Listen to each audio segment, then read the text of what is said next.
She arrived in an old dress and a crumpled invitation, believing that maybe someone inside could save her sister's life.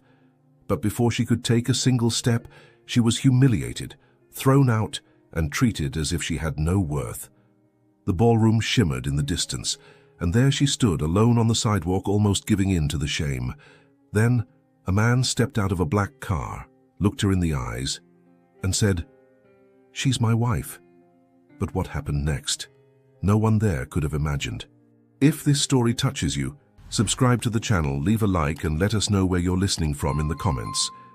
Your support keeps alive this mission of sharing heartwarming stories. The smell of burnt coffee and frying oil lingered in the air, clinging stubbornly to the cracked tiles, the faded uniforms, and to the strands of Emily Parker's dark brown hair. At 6:47 a.m., she was already 3 hours into her shift at Rosie's Diner, a corner cafe tucked into a sleepy street in Brooklyn that had seen better decades. The neon sign outside flickered, like it too was tired of holding on. Emily wore a soft smile that didn't quite reach her eyes as she poured hot coffee into the chipped mugs of regulars who barely noticed her presence. Her name tag was worn, the ink smudged. Her hands, red from detergent, calloused from overuse, moved quickly, refilling cups, wiping counters, picking up crumpled napkins as if on autopilot. But her mind wasn't at Rosie's. It was in a sterile hospital room across the city where her younger sister, Samantha, lay connected to machines, her eyes dulled by exhaustion, her arms bruised by IV lines. At just 23, Sam was fighting a battle her kidneys were losing. 3 times a week, she endured hemodialysis. And every month, Emily stared at the mounting bills, praying that one day, somehow, a miracle would show up in the mail. Between shifts, Emily taught basic algebra to high schoolers at a community center. It was her second job. Not because she loved math, but because she loved Samantha. Love for Emily had always been measured in hours worked, meals skipped, and dreams postponed. That morning, as she stepped outside the back door to catch a breath of crisp air, her best friend Jasmine caught up with her, waving something golden in her hand. "Guess what I got?" Jasmine beamed, eyes sparkling as she handed Emily an envelope that shimmered faintly in the sun. An invitation to the Black Ridge Enterprises charity gala this Friday at the plaza. Emily blinked. "And why are you giving this to me?" "Because I want you to go," Jasmine said, her voice laced with mischief and hope. "I already RSVP'd no, but you need this night." Emily looked at the envelope as if it might burn her fingers. "Jazz, I don't belong at some billionaire's ball." "You never know," Jasmine whispered. "Maybe someone there could help Samantha. Rich people donate organs, money, time, whatever guilt buys them peace." Emily laughed, but it was a short, bitter sound. "You think I'll walk in, find a stranger and say, 'Hi, my sister's dying, can you save her?' I think," Jasmine said, stepping closer, "you've spent your entire life taking care of everyone else. Maybe, just maybe, you deserve one night where you let the universe surprise you." Emily stared at the envelope. Golden edges, heavy cardstock, her name written in Jasmine's handwriting. She thought of Samantha's pale smile, her attempt at jokes between treatments, her bravery in silence. Maybe she did deserve one night. Friday arrived with rain tapping softly on the windows like a gentle warning. Emily stood in front of the mirror in their tiny apartment, wearing a navy blue dress that had once belonged to Samantha. It was a little loose at the waist and frayed at the hem, so she had pinned it with a few discreet safety pins. She'd curled her hair the best she could, applied mascara with a trembling hand, and slipped into her only pair of heels, scuffed but faithful. She didn't look rich. She didn't even look like she was trying to pretend. She looked like a woman who was exhausted, scared, but willing to try. The cab ride to the plaza felt surreal. She watched the streets of Manhattan blur past, the city too fast, too alive, too glittering. She clutched the invitation to her chest, hoping it still held some kind of magic. When she stepped out of the taxi and onto the red-carpeted steps of the grand entrance, she felt the eyes immediately, sharp, assessing, dismissive. A woman at the door, dressed in black and wearing a headset, blocked her path. "Name?" the woman asked. "Emily Parker," she said, voice barely above a whisper. The woman's eyes flicked to the list in her hand. then narrowed. "I'm sorry. You're not on the list." "I have an invitation," Emily said quickly, holding it out like a lifeline. The woman didn't even touch it. "This is non-transferable. If your name's not on the list, you're not coming in." Emily's cheeks flushed. Behind her, guests flowed in with gowns that shimmered like moonlight, tuxedos tailored to perfection, laughter echoing up the steps. "Please," Emily whispered, "this is really important." "Step aside, ma'am." Someone behind her chuckled. A tall woman in heels too high to be practical leaned toward her friend and said loudly, "Who let the waitress out of the kitchen?" Laughter rippled around her like glass breaking. Emily's hands shook. She took a step back. The envelope slipped from her grip, landing softly at her feet. Rain began to fall, soft, cold drops that felt like the city's final insult. She bent to pick it up, her vision blurring. She didn't belong here. She should have known. She turned, ready to disappear into the night, when a sleek black car pulled up to the curb. The back door opened slowly, and out stepped a man in a tailored black suit, every movement deliberate and precise. His presence shifted the air. People stopped talking. The hostess's posture straightened. He was tall, striking, with an expression carved in stone, but his eyes, a sharp, penetrating grey, locked onto Emily like he had been looking for her all his life. He walked past the hostess, past the confused murmurs, and stopped directly in front of Emily. Then, without hesitation, he looked at the staff and said, loud enough for all to hear, "She's with me." The hostess stammered, "Sir, she is my wife," he added calmly but with steel in his voice. "And if there's a problem, I suggest you take it up with the board." A silence heavier than rain fell across the steps. Emily's heart pounded. She looked up at him, stunned, confused, and speechless. He didn't look at her with pity. He didn't look through her like others had. He looked at her, with intention, with recognition. Without another word, he gently placed a hand at the small of her back and guided her up the steps, through the grand entrance, past the stunned faces, and into a world she had never imagined she'd enter. And Emily, too dazed to protest, followed. But the question burned in her chest, louder than the orchestra playing in the background. Who was this man, and why did he lie? The silence inside the hall seemed to pulse around her, as dense as the golden walls surrounding them.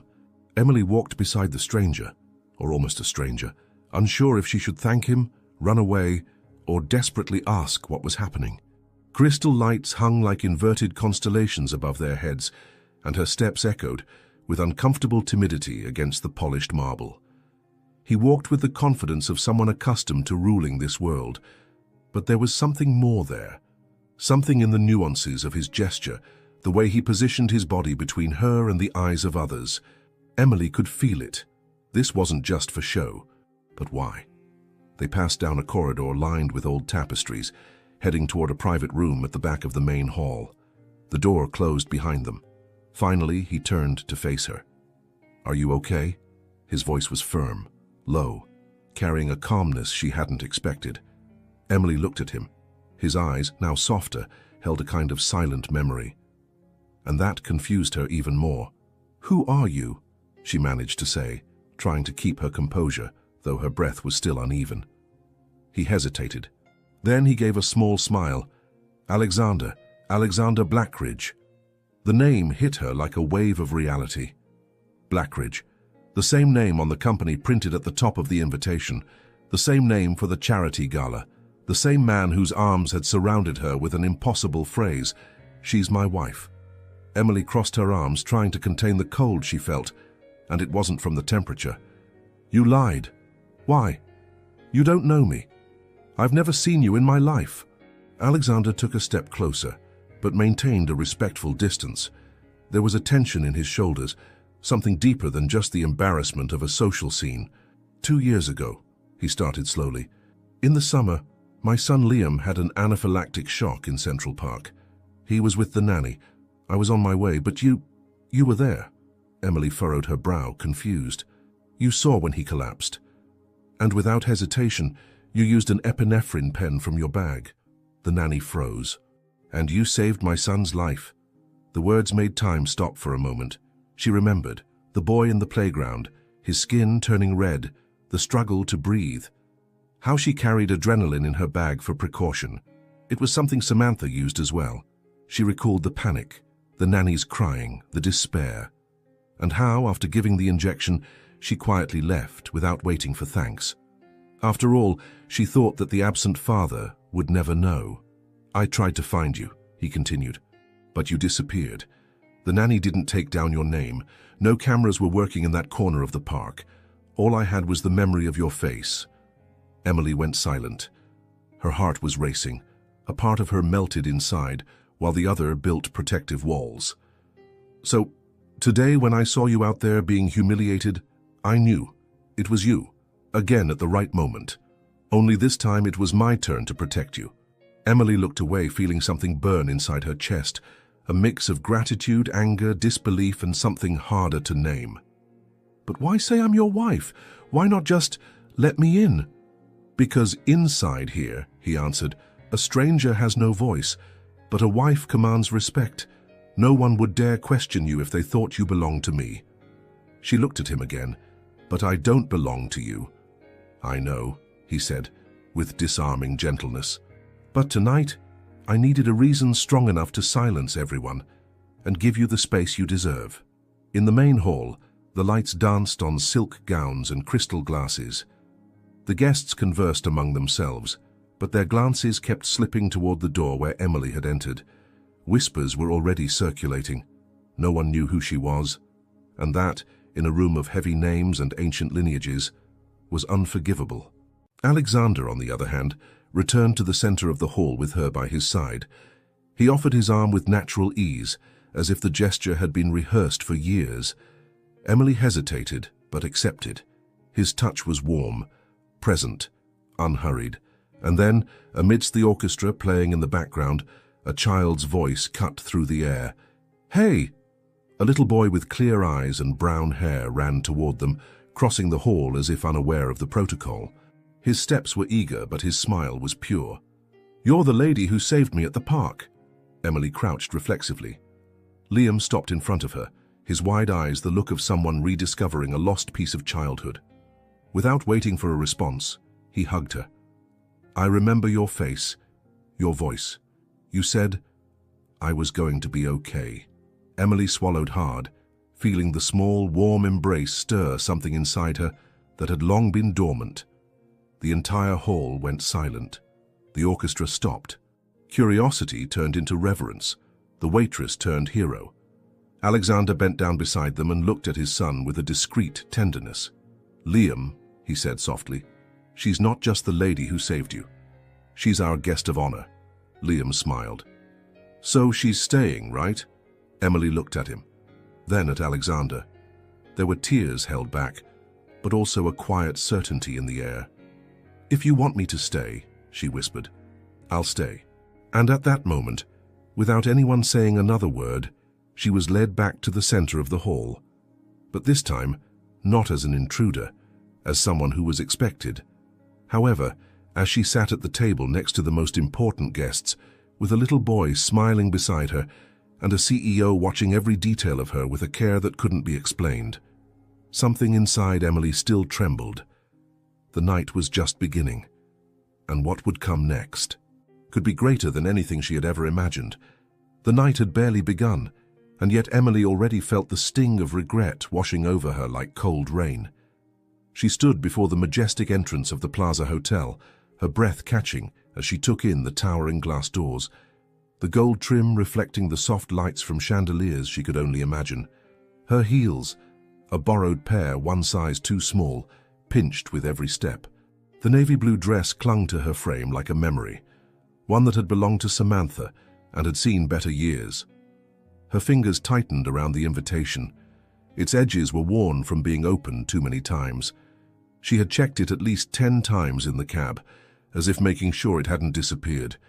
It felt unreal to be holding something so elegant, out of place in her hands.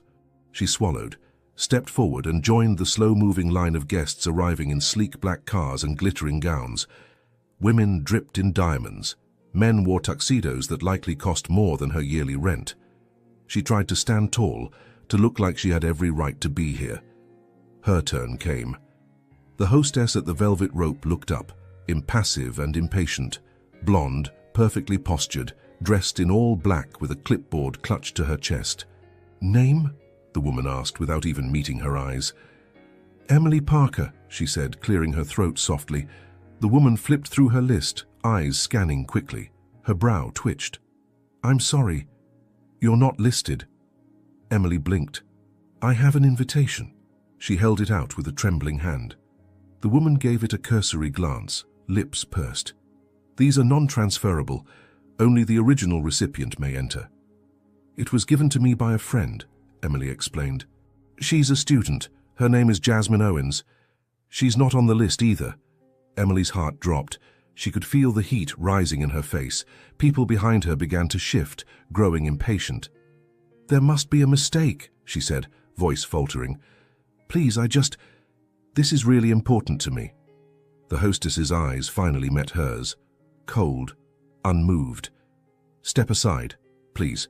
Emily stood frozen, gripping the invitation like a lifeline. Behind her, someone whispered, "Who let the staff out front?" Laughter followed, sharp as glass. Her ears rang, her cheeks burned. The invitation slipped from her hand and floated to the marble steps, landing like a discarded wrapper. She bent to pick it up, her fingers trembling. More laughter. Someone coughed dramatically. The line behind her kept growing. She was in the way. She turned, ready to flee, to disappear into the rain, to find a corner of the city where she could cry in peace, when a hush suddenly fell over the crowd. A black luxury car pulled up to the curb. The door opened and a man stepped out. He was tall, dressed in a tailored charcoal suit that hugged his frame like it was stitched by instinct. His presence was immediate, magnetic, the kind that made people stand straighter and speak softer.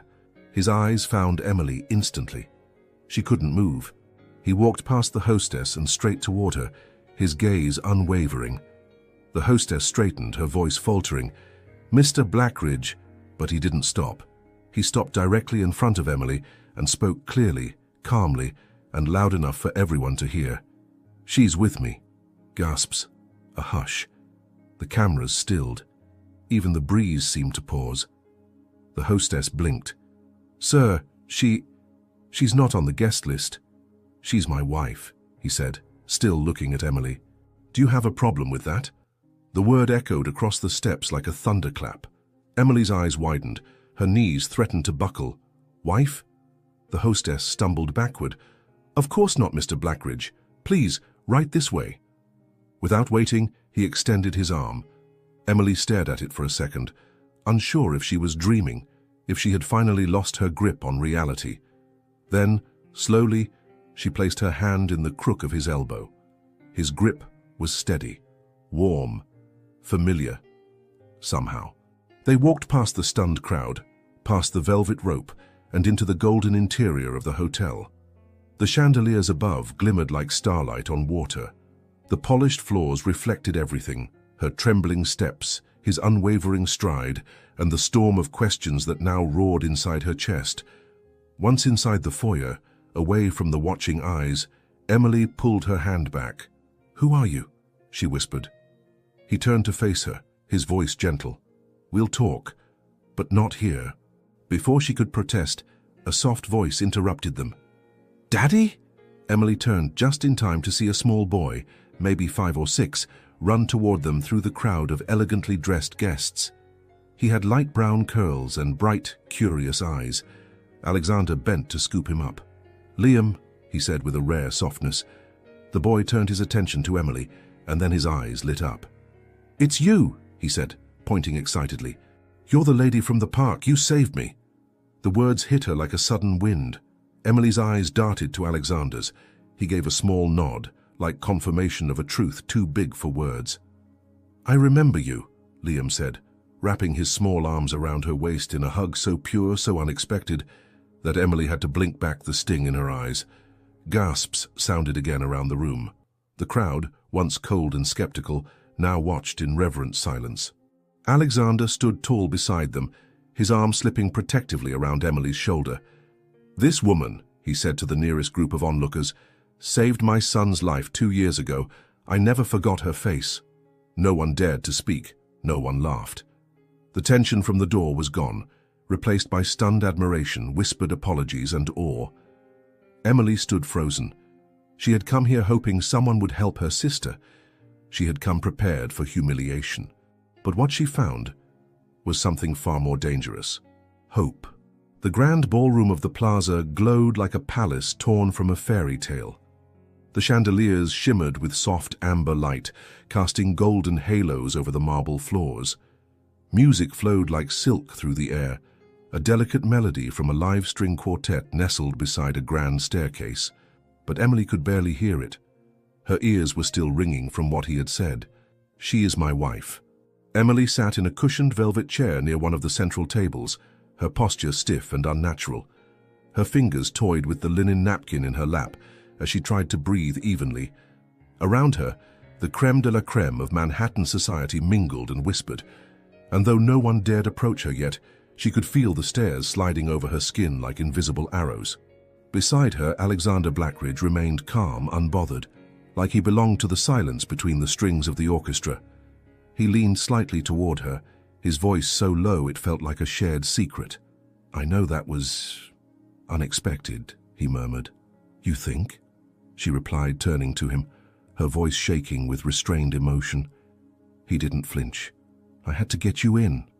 I had to protect you. But you lied." Her eyes narrowed. "You called me your wife." "I did," he said without apology. She stared at him, unable to find the words that matched the chaos inside her. The humiliation from earlier was still fresh, still burning under her skin. And yet, here she was, seated among the elite, in a ballroom where she never belonged, simply because one man with power had spoken on her behalf. She hated how that made her feel: grateful, angry, visible, invisible, all at once. "Why?" she asked finally, her voice barely above a whisper. "Why would you do that for me?" Alexander leaned back, his gaze locked with hers, and then he said something that stole the breath from her chest. "You saved my son." Emily blinked. "Excuse me." "2 years ago," he continued, his voice more tender now, "in Central Park, my son Liam had a severe allergic reaction. My nanny froze. She had no idea what to do. But you acted without hesitation. You used an epinephrine pen. You saved him before I even arrived." Emily's mind raced back. The boy, the wheezing, the panic. She had always kept an EpiPen in her purse for Samantha, just in case. She never expected to use it on a stranger. "I remember," she said softly, more to herself than to him. "I've looked for you ever since," he admitted. "But I never knew your name, and tonight, when I saw you on the steps, being turned away, being mocked, I knew it was you." Emily swallowed hard. Her throat tightened. She wanted to argue, to tell him that what he did was reckless, ridiculous even. But instead she asked, "Why didn't you just tell me? Why all this?" "Because I knew you wouldn't accept help."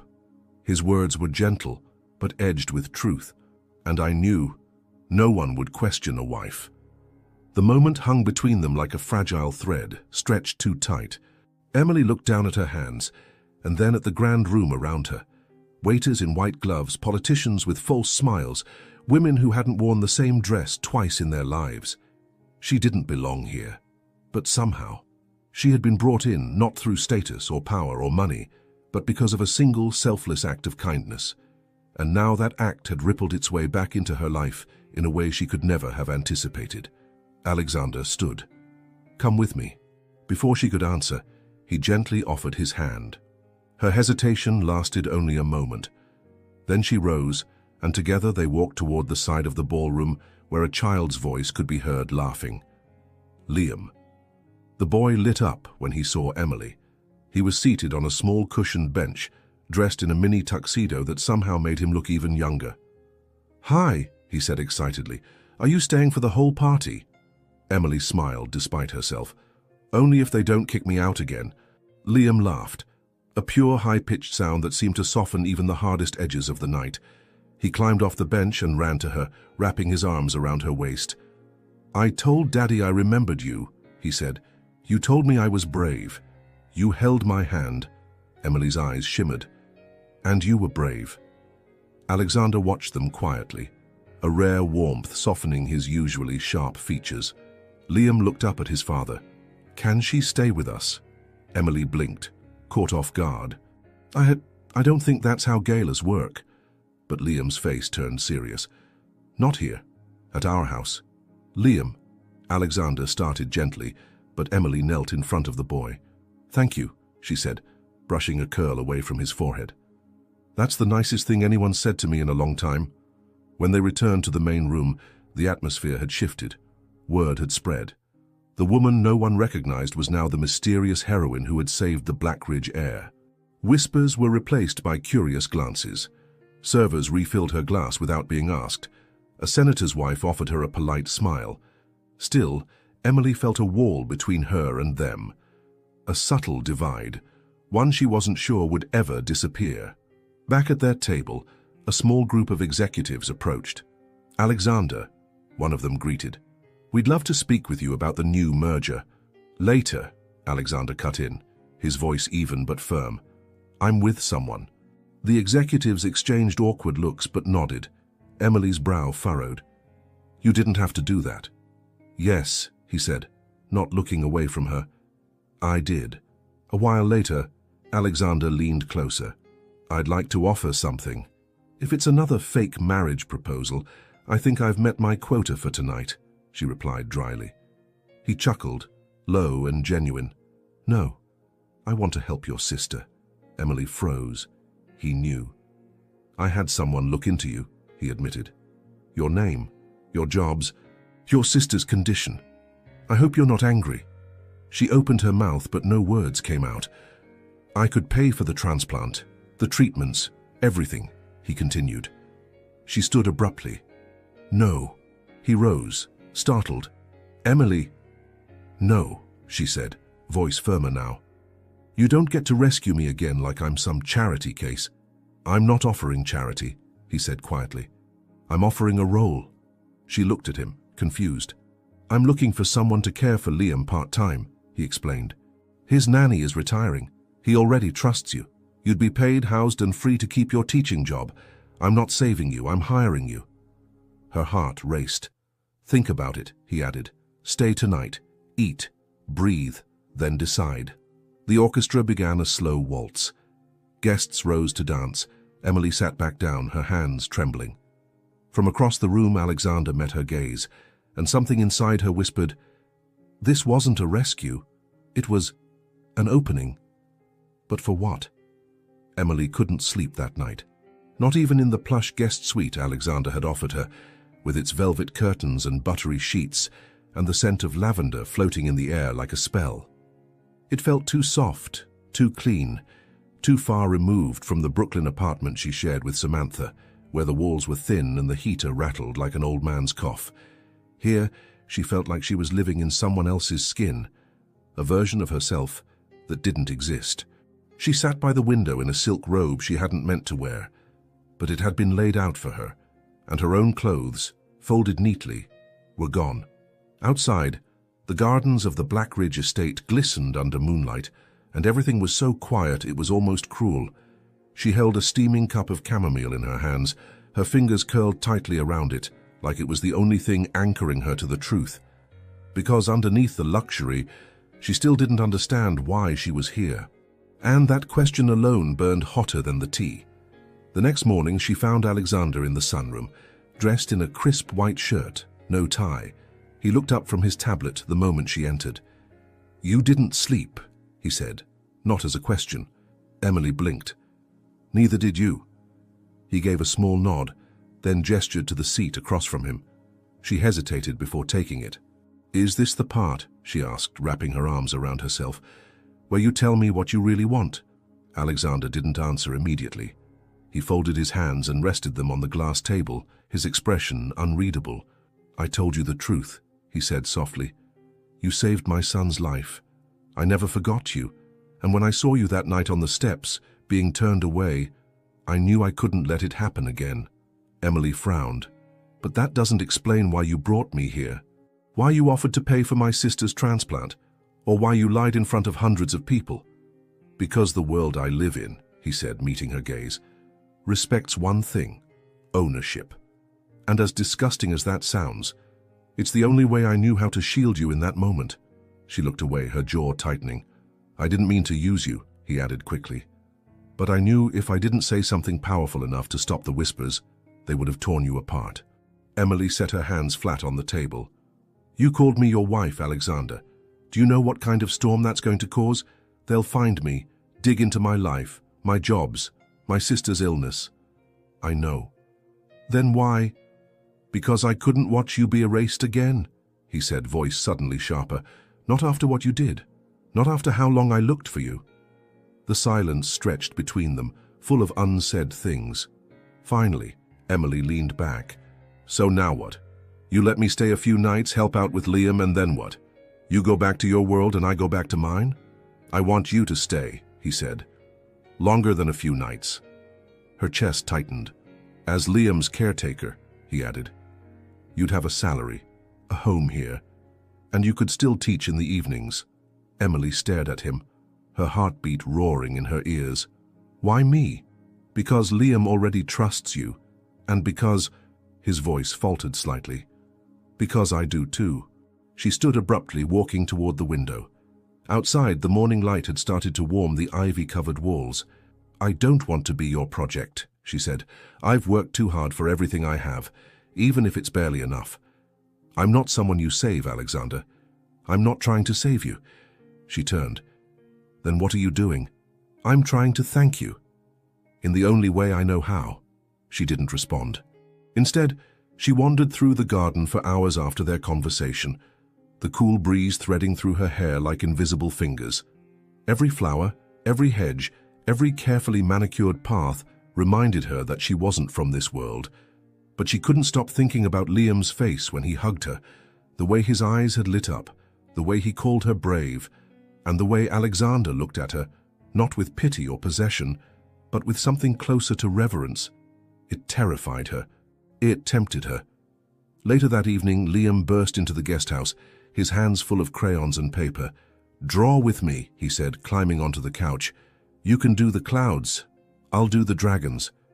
Emily smiled despite the ache in her chest. "Why dragons?" "Because they breathe fire," he said with wide eyes, "and no one tells them what to do." She stared at him for a long moment, then sat beside him, picked up a blue crayon, and began to draw a sky that didn't exist. That night, while Liam slept and the house fell into stillness again, Emily sat alone in the guest house, staring at the ceiling. She didn't belong here, and yet a part of her didn't want to leave. But that didn't mean she trusted him, because deep down, she still had one question burning beneath her ribs. What happens when the truth reaches the world outside these walls? The morning sun filtered softly through the tall windows of the guest house, painting long golden lines across the wooden floor. Emily stood barefoot in the kitchen, wearing an oversized sweater and clutching a steaming mug of tea. The smell of fresh bread drifted in from the main house, but she hadn't touched the breakfast tray left at her door. Her thoughts were heavier than her hunger. She heard light footsteps approaching before she saw him. Liam. He peeked around the open door with a crooked smile, holding a drawing in one hand and a half-eaten apple in the other. "Hi," he said. Emily smiled. "Hi, Dragon Master." He giggled. "You remembered." "How could I forget?" she said, walking over and kneeling in front of him. "Your dragon had 10 wings and sunglasses." "It was a summer dragon," he said seriously, as if that explained everything. He handed her the drawing. It was a mix of clouds, stars, a castle in the sky, and a little stick figure labeled me, standing beside a taller one marked you. Emily looked at it for a long time before speaking. "Why did you draw this?" she asked gently. Liam tilted his head. "Because you were there. That day." Her breath caught. "In the park," she whispered. He nodded. "I remember your voice," he said. "You were the only one who didn't scream. You said, 'Stay with me, you're going to be okay.' You held my hand the whole time." Emily's fingers gripped the paper tightly. "That's why I knew it was you at the party," he added, "and that's why I want you to stay." Later that afternoon, the three of them, Emily, Liam, and Alexander, took a walk through the garden behind the estate. The roses were in full bloom, their petals a deep velvet red that looked almost too perfect to be real.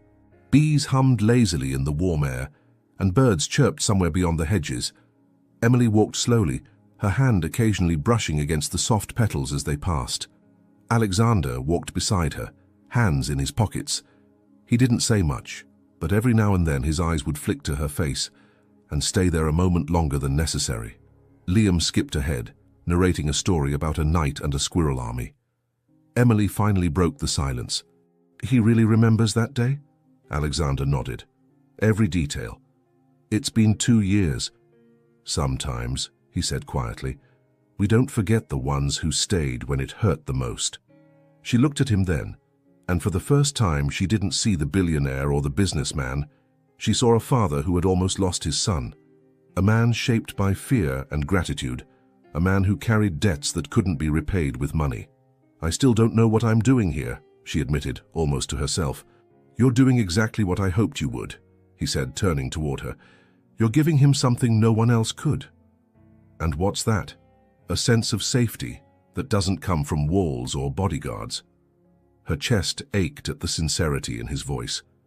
That night, Emily helped Liam with his pajamas. As she tucked the blanket around him, he held onto her wrist. "Can you stay until I fall asleep?" "Of course," she said softly. He stared up at her in the quiet. "Is it okay to love someone really fast?"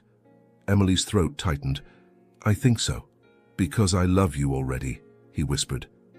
Tears welled in her eyes. "I love you too, sweetheart." She sat beside him long after he drifted off, watching the slow rise and fall of his small chest. There was a peace in the room that felt sacred, but it terrified her too, because peace never lasted in her world. Later that night, Emily stepped out onto the back porch, seeking air. She found Alexander already there, leaning against the railing, a glass of wine in his hand. "I thought you'd be asleep," he said without turning. "I thought I'd be gone by now," she replied, her voice low. He looked at her. The moonlight cast a soft glow across her features, making her look fragile and powerful all at once. "I keep thinking I'll wake up and this will all disappear," she admitted. "Like this house, that boy, you. It's not a dream," he said. "But it feels like one," she whispered. They stood in silence. Finally, she asked, "What happens when the world finds out I'm not your wife?" He turned toward her, his expression unreadable. "They'll find out eventually. And when they do..." Alexander didn't answer immediately. He stepped closer, stopping just inches from her. "When they do," he said slowly, "they'll know I called you my wife, because that's the only word powerful enough to protect you." Her breath caught in her chest.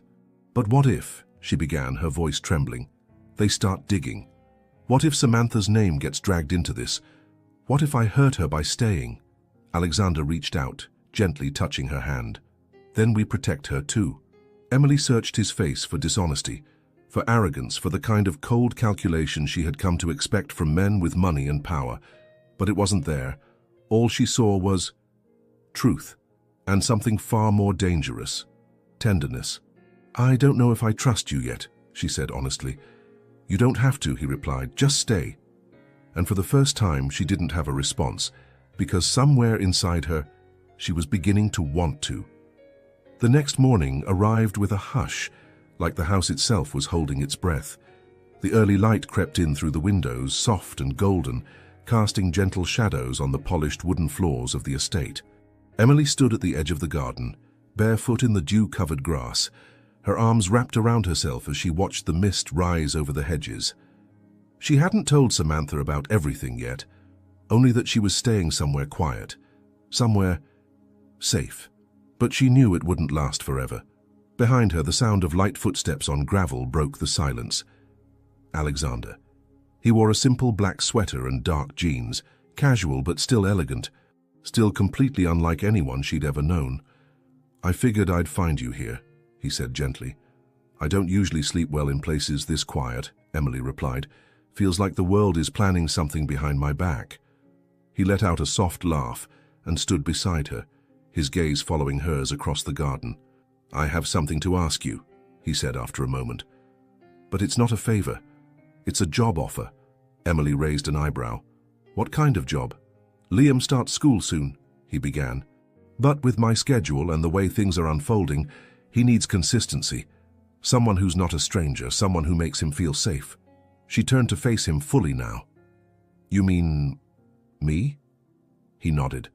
I want to offer you a position as Liam's full-time caregiver. Live-in. Flexible hours so you can still teach in the evenings if you want. You'd have access to anything you need, and a salary that honors your value. Emily stared at him, stunned. I'm not a nanny, she said quietly. I know, Alexander said. But you're already more than that to him. Her voice dropped even lower. And what would people say? He looked at her. They already have opinions, but I stopped caring about those when you saved my son. And then stayed. She didn't answer right away. The offer felt too big, too fast, too tied to things that weren't just about money or comfort. It felt personal. It felt dangerous. Back in her room, she sat on the edge of the bed, staring at her phone. Samantha had sent her a photo from the hospital, smiling despite the fatigue, giving a thumbs up with a row of dialysis machines in the background. Emily's heart clenched. She thought about all the double shifts, the quiet dinners they'd shared with takeout and laughter, the nights when Emily held back her own tears just to help her sister sleep.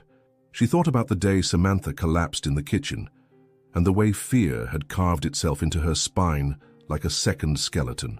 Could she really walk away from this offer, knowing what it could change? Could she live with herself if she didn't even try? Later that afternoon, she found Liam in the art room, a bright, airy space filled with sunlight and paint-stained smocks. He was crouched over a sketchbook, his tongue peeking out in concentration. "What are you drawing?" she asked, kneeling beside him. He smiled and turned the page toward her. It was a house, a big one, clearly meant to be Alexander's. But in front of it, 3 stick figures stood hand in hand. One was clearly Liam. The tall one was labeled Dad, and the woman in the middle had long dark hair and a big smile. She was labeled You.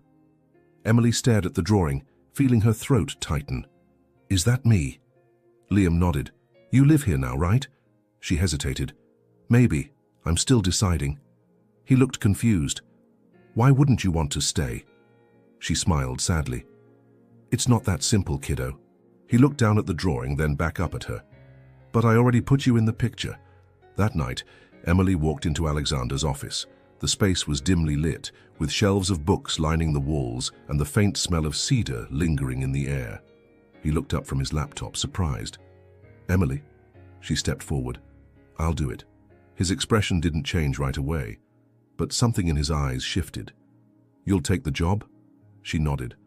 "But I have conditions." A small smile tugged at the corner of his mouth. "Of course you do." "No press," she said firmly. "No photos, no announcements. Done." "I keep my job at the community center." "Absolutely." "And this doesn't make me your property, Alexander. I'm here for Liam, not to play dress-up in your world." His expression turned serious. "I would never expect that of you." She exhaled. "Then we have a deal." He stood and extended his hand. She hesitated, then shook it. Firm, direct, professional.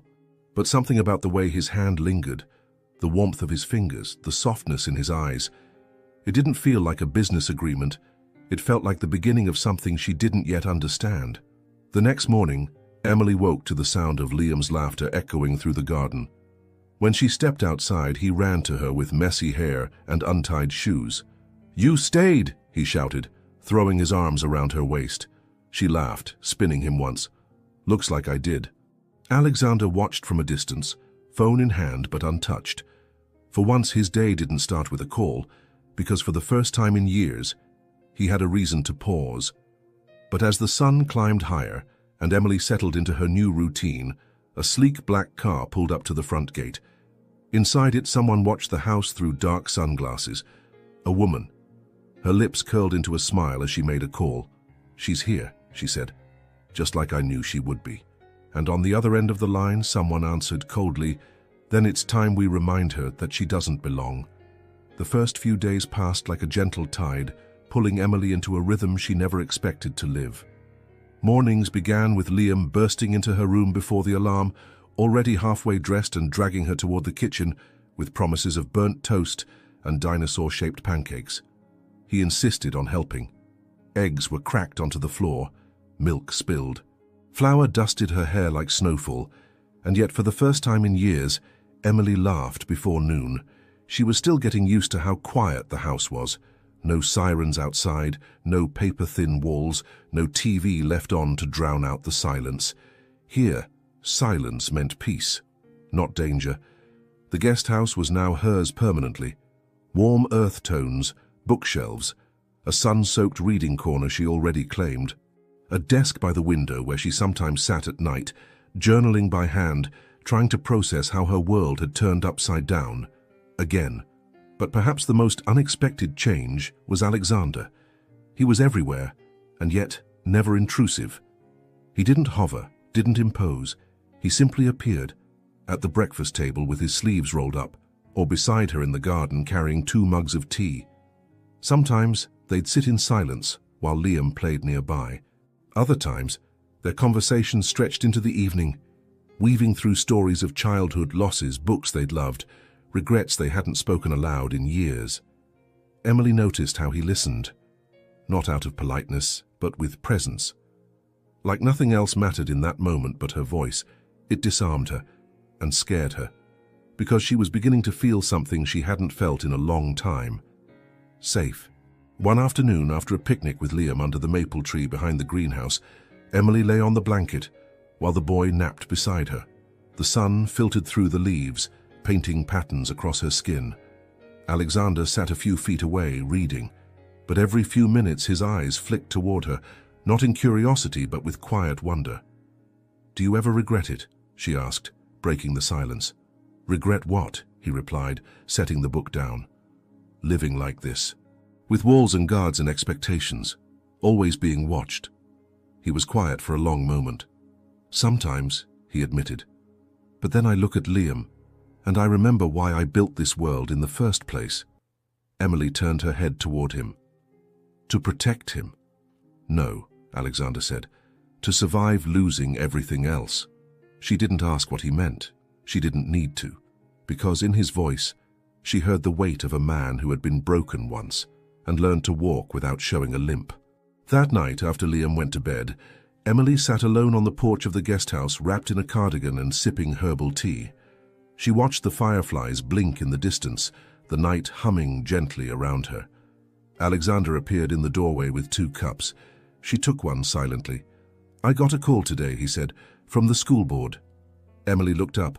"They're opening a position at the community center, full-time, benefits. You were recommended." Her eyes widened. "How?" He shrugged. "You're qualified. They'd be lucky to have you." She smiled, setting the cup down. "You didn't have to do that." "I didn't," he said. "I just made sure they saw what I already do." There was a pause, tender, vulnerable. "Thank you," she whispered. Alexander looked at her then, really looked at her, and something passed between them. Something that asked permission, something that didn't rush. But before either could speak, Liam's voice called from inside the main house. "Daddy?" Alexander stood, his features shifting into concern. "I'll go." Emily watched him disappear into the darkness, and for the first time, she wished he hadn't. The next morning brought rain, soft, steady, and constant. Emily opened the curtains to find the garden glistening under grey skies. Liam ran into the kitchen in pajamas, clutching a paper crown and declaring himself King of Rainland. She bowed dramatically. "Your Majesty." He beamed. "As Queen of Toast, you must join me in the royal fortress." They built a blanket fort in the living room, watched cartoons, ate grilled cheese on the floor, and in the middle of it all, Alexander appeared with a tray of warm cocoa. He sat with them, cross-legged in a suit, his tie loosened, his smile rare and genuine. For a moment it felt like they were a family, not perfect, not official, but something real. And it scared Emily more than anything, because she didn't know how to survive losing that. Later that evening, she video-chatted with Samantha. Her sister looked tired but hopeful. "You're glowing," Sam said, raising an eyebrow. "Who is he?" Emily rolled her eyes. "He's just complicated." "Complicated, rich, or handsome?" "All of the above," Emily muttered. Samantha grinned. "Don't you dare fall in love, Em. Your heart's too good to survive a man like that. Emily laughed. But later, as she lay in bed, those words lingered. Too good to survive a man like that? She stared at the ceiling, listening to the wind brush against the windows. She hadn't planned for any of this, and yet here she was, drawn into something deeper than a job. Because somewhere along the way, she stopped pretending this was temporary. The weekend arrived cloaked in sunshine, as if the sky itself had chosen to reward Emily for surrendering to the unknown. The estate bloomed with laughter. Liam playing soccer with a dog that mysteriously wandered in and refused to leave, Emily watering the hydrangeas with a quiet hum, and Alexander watching them both from the veranda, a faint smile tugging at the edge of his mouth. It was the kind of peace that made her forget how quickly it could all fall apart. Emily didn't notice the black car parked across the street until much later. She had just returned from the market, carrying fresh bread and fruit in a paper bag, when she saw it, sleek, tinted, still, watching. She slowed her steps. Inside the gate, the security guard tipped his hat to her, oblivious. But her skin prickled with the kind of unease that couldn't be reasoned away. She told herself it was nothing, a coincidence, a visitor, a paranoid thought rooted in trauma, not reality. But that night, as she put Liam to bed and kissed his forehead, she couldn't shake it. And when she finally returned to her guest house, the envelope waiting on the doorstep stopped her cold. No name, no seal, just her, alone, with the past knocking again.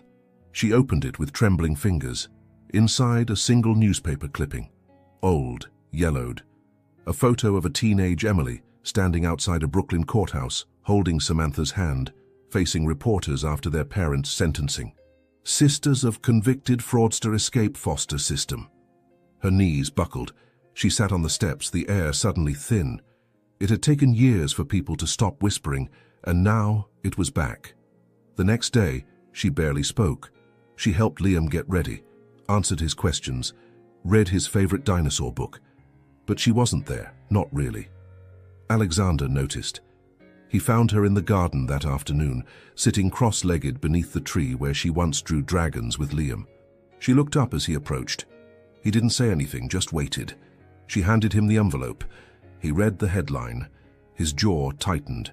But when he looked at her again, his eyes were steady. "You don't owe me an explanation." "But you deserve one," she said quietly. "It wasn't us. It was our parents. We were just kids, but the press didn't care. They made us the face of it. We lost everything." He sat beside her, his shoulder brushing hers. "I never believed you had anything to explain." Her voice cracked. "Then why do I feel like I'm still running?" Alexander was silent for a long moment. Then he said, "Because some wounds leave trails." The next day she received another letter, this time typed. "You may have convinced him you belong, but the rest of us know the truth." Emily's hands trembled as she folded the paper. She didn't cry. She didn't scream. She just shut down. Later that evening, she stood in the entryway of the main house. Liam had gone to bed early. The halls were quiet. The lights dimmed. Alexander found her there, arms crossed, eyes vacant. "I need to leave," she said. "No," he replied instantly. "This isn't safe." "It's not you they're targeting," he said. "It's us." She shook her head. "I can't bring this to you, to Liam." Alexander stepped closer. "Emily, you're not the storm, you're the calm in it." Her eyes welled up. "You don't understand what it's like to be haunted." "I do," he whispered. "More than you think." That night she dreamed of fire, of a courtroom filled with whispers, of holding Samantha's hand in the dark, promising that one day they would be safe. But she had never imagined safety would look like this, and now that she'd found it, she was terrified of losing it. She left just before sunrise. The sky was still bruised with sleep, painted in shades of purple and indigo, as Emily slipped through the quiet halls of the guest house. Her steps were soft, rehearsed, her bag already packed. No suitcase, just a worn canvas backpack, filled with what she came with and a few folded drawings Liam had left on her nightstand. She didn't want to leave, but she had to. There was no dramatic goodbye, no whispered confession or last-minute embrace. Just a note left on the kitchen counter in the guest house, written in handwriting shaky with heartbreak. "I'm doing this because I care. Tell Liam I'll never forget him. Please protect my sister. Please don't come after me. Emily." She placed it next to the mug she always used, the one Liam had painted with stars and her name in crooked letters. Then she walked out into the dawn. The cab she had called the night before was waiting just beyond the gate, engine purring like it sensed something fragile was being carried. Emily didn't look back. She couldn't. In the main house, Alexander woke with an unsettling stillness in his chest. He couldn't explain it, but something was off. He checked the time, 6:12 a.m. Too early for meetings, too quiet for Liam. He moved through the hallway, instinct guiding him. When he reached the guest house, the door was unlocked. The bed was made. The room was too still. And then he saw the note. He stood frozen, the paper trembling in his hand. He didn't speak. He didn't move. Only his breath changed. Slow at first, then shallow, then deeper, like someone resurfacing after being held underwater too long. Liam noticed her absence by breakfast. He ran to the guest house in socked feet, calling her name with his dragon crown crooked on his head. When he didn't find her, he went to his father, panic etched in his small voice. "Where's Emily?" Alexander knelt in front of him, his voice strained. "She had to go." Liam's eyes filled with tears. "But she didn't say goodbye." Alexander pulled him into his chest and held him there, letting the silence speak what he couldn't. He didn't know how to explain abandonment when it wasn't cruelty, but protection. And still, it didn't make the loss any softer. Back in Brooklyn, the apartment was colder than Emily remembered. Samantha looked up from the couch as she entered, confusion quickly giving way to concern. "What happened?" "I couldn't stay," Emily said softly. "It wasn't safe, for them or for us." Samantha sat up. "Emily, you were happy. I was surviving," she corrected, voice cracking. "I was pretending it wouldn't all fall apart. Maybe it didn't need to fall." Emily turned away. Her shoulders trembled, but no tears came. Not yet. Days passed. She returned to teaching at the community center. She went back to Rosie's diner on weekends. She smiled at familiar faces. She cooked dinner. She folded laundry. But inside, something had gone quiet. Like a song that used to play in the background of her life had been paused, mid-note. She didn't speak of Alexander. She didn't speak of Liam. But sometimes she found herself reaching for the mug that wasn't there, or waking at dawn expecting little footsteps by the door. One rainy evening, Samantha found her standing by the window, watching the drops race down the glass. "He called," Samantha said. Emily didn't move. He didn't say much, just asked if you were okay, if you needed anything. Then he hung up. Emily closed her eyes. He sounded broken. "I asked him not to come after me, and he didn't," Samantha said softly. But he didn't move on either. Back at the estate, Liam stopped drawing for a while. He kept her mug on the kitchen counter, refused to let anyone wash it. He asked fewer questions. But when no one was looking, he sat by the tree they used to read under and whispered to the wind. "I miss you." And Alexander, he kept working, kept showing up at board meetings, kept delivering precision and power. But his gaze grew distant. He turned down every social invitation, refused every reporter's request, because no public narrative could rewrite the truth of what he had lost. One night, as he stood in Emily's guest room, untouched since she left, he saw something tucked between the pages of a book she'd borrowed, a paper crane, drawn in pencil, with 3 names written underneath: Liam, Emily, Alexander. No title, no promise, just 3 names and the memory of something almost whole. He closed the book slowly and whispered into the empty room, "Come home." The sky was silver with rain when Emily heard the knock. She had just finished her shift at Rosie's diner and was wiping down the last table when the front door creaked open. Not all the way, just enough for a gust of wind and a drenched little boy to slip through. She froze. Her heart stopped. Liam? He stood there shivering, his jacket soaked, his sneakers squelching with every step. His hair was plastered to his forehead, and he looked smaller than she remembered, as if something inside him had folded in on itself, during the days they'd been apart. "Hi," he said, his voice breaking. "I found you." Emily rushed to him, dropping the towel, her hands reaching instinctively to his arms, his cheeks, his forehead. "Oh my God, what are you doing here? Are you alone? Are you hurt?" He didn't answer at first. He just wrapped his arms around her waist, pressing his face into her apron, and whispered, "Please don't make me go back without you." 10 minutes later, they were inside the back of the diner, wrapped in a warm blanket. Emily had made him cocoa and sat him on the counter while she tried to make sense of everything. "Liam, where's your dad?" "I left a note," he said quietly, "just like you did." Her breath caught. "He doesn't know where you are." He shook his head, looking down. "But I remembered the name of your diner, and I remembered the subway. I watched which stops you used to get off. I followed the signs." Emily stared at him, not sure whether to cry or scold or collapse. "You came alone through New York City," she whispered. "In the rain." He nodded. "Because I missed you and because I didn't want to wait anymore."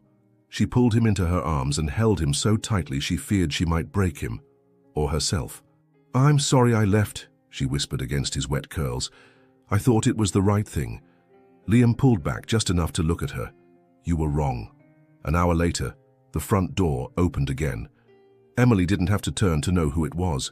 She felt it, the shift in the room, the sudden tightness in her chest, the storm that followed her wherever he was. Alexander.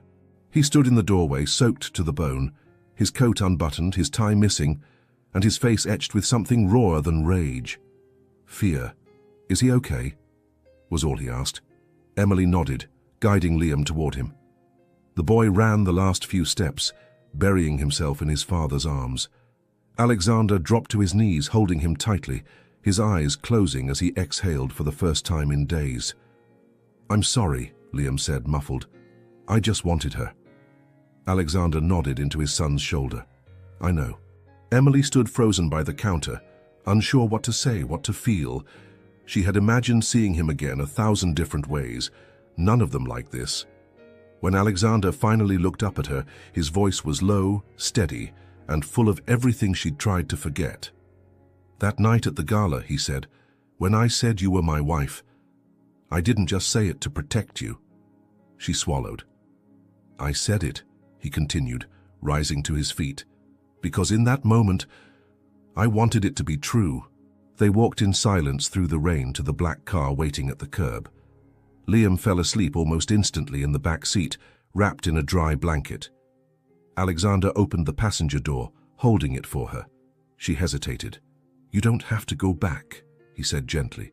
"But if you don't come with us tonight, I'll wait outside every night until you change your mind." She turned her face toward the rain. "This world of yours," she said quietly, "it doesn't belong to people like me." He stepped closer. "Then I'll build one that does." And he didn't say more, he didn't beg, he didn't demand. He simply opened the door wider. Emily looked down at her wet sneakers, at the cracked pavement beneath them, and then at the small hand that had reached out from the back seat, still half asleep, still holding her paper crane. She stepped inside, and as the car pulled away from the diner, leaving behind steam and streetlights and everything she once knew, Emily didn't look back. Because this time she wasn't running. The wedding wasn't at a cathedral. It wasn't at a vineyard or on some sun-drenched rooftop with champagne towers and a string quartet flown in from Paris. It was at the Brooklyn Community Center, the same place where Emily had taught algebra in the evenings for nearly 5 years. The walls were painted by children's hands. The floor creaked under old basketball nets. And yet that afternoon, it looked more beautiful than any ballroom she had ever dreamed of. Paper garlands hung from the ceiling, cut and colored by the kids Emily once taught. They twisted gently in the breeze from a rusty ceiling fan. Folding chairs lined the gym floor in uneven rows. Mason jars filled with wildflowers sat on each windowsill. It was imperfect, it was real, and it was hers. Samantha stood beside her, radiant and healthy, holding the bouquet and blinking away tears. "You know," she whispered, "if I collapse during the ceremony, it's only because you didn't let me wear heels." Emily laughed softly, her hands trembling as she adjusted her dress, a simple, elegant ivory gown with lace along the sleeves. It wasn't designer, it wasn't expensive, but it had been chosen with love, just like everything else. Liam was the ring bearer, wearing a little navy vest and a nervous grin. He held the pillow like it was made of glass. Before the ceremony started, he tugged at Alexander's suit jacket and whispered, "She's really staying this time, right?" Alexander knelt, straightening Liam's collar. "Yes," he said gently. "She's home now."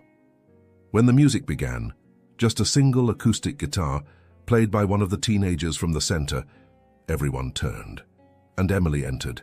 The entire room seemed to hold its breath, not because of how she looked, though she did look beautiful, but because of the way Alexander looked at her, like she was the answer to a question he hadn't known how to ask, like he had been waiting for this moment his whole life without realizing it. The ceremony was short, honest, intimate, no vows written by assistants, no seating charts divided by power or wealth, just words, true ones. When Emily took Alexander's hands in hers, her voice trembled. "I spent most of my life believing that love was something for other people, that I wasn't soft enough for it, not clean enough, not safe enough." She paused, her eyes shining. "But then you saw me, not just once, but again and again, when I was angry, when I was scared, when I was gone, and you never stopped choosing me." Alexander's voice, when he answered, was quieter than usual. "I used to think power was everything," he said. "That control could protect me. That silence was strength." He looked at her, eyes brimming. "But you taught me that real strength is allowing yourself to feel, to stay, to hope, even when the world tells you not to." When they kissed, there was no applause, just stillness, just breath, just the sound of Liam giggling, whispering too loudly. Finally, the reception was held in the same room, the chairs pushed aside and replaced by long folding tables covered in checkered cloths. Someone's grandma had cooked the rice and beans. Samantha had baked 3 lopsided pies, and the wedding cake, a lemon one-layer with buttercream, had the words, "Always a place for you," written across it in shaky icing. Emily didn't stop smiling.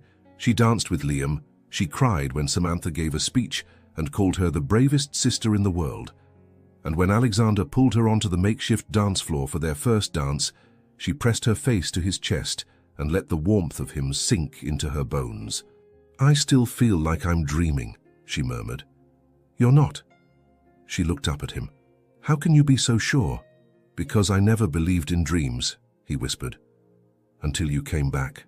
Later that night, after the last song, after the candles had burned low and the children had fallen asleep in corners of the room, Alexander and Emily walked alone through the quiet streets of Brooklyn. The air was cool. The city, for once, felt calm. They stopped outside Rosie's diner, the same place where Emily once wiped tables and counted tips and held 1,000 silent prayers in her chest. Alexander looked through the window. "You were right here when I found out who you were," he said.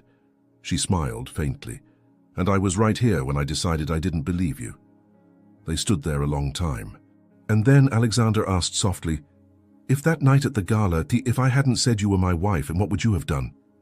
Emily looked up at him, her eyes full of the answer. "I would have left, gone home, put the dress back in the closet, maybe never worn it again." "And now?" She leaned in, her hand resting over his heart.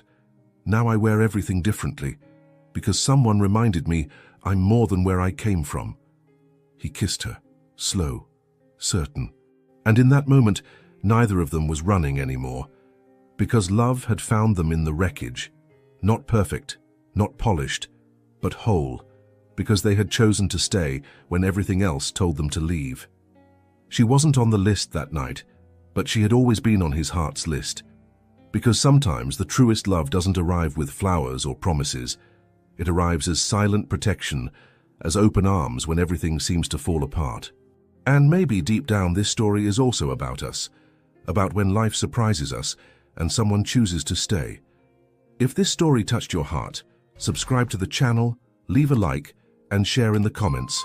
Where are you listening from? Your support helps us continue sharing stories that warm the soul.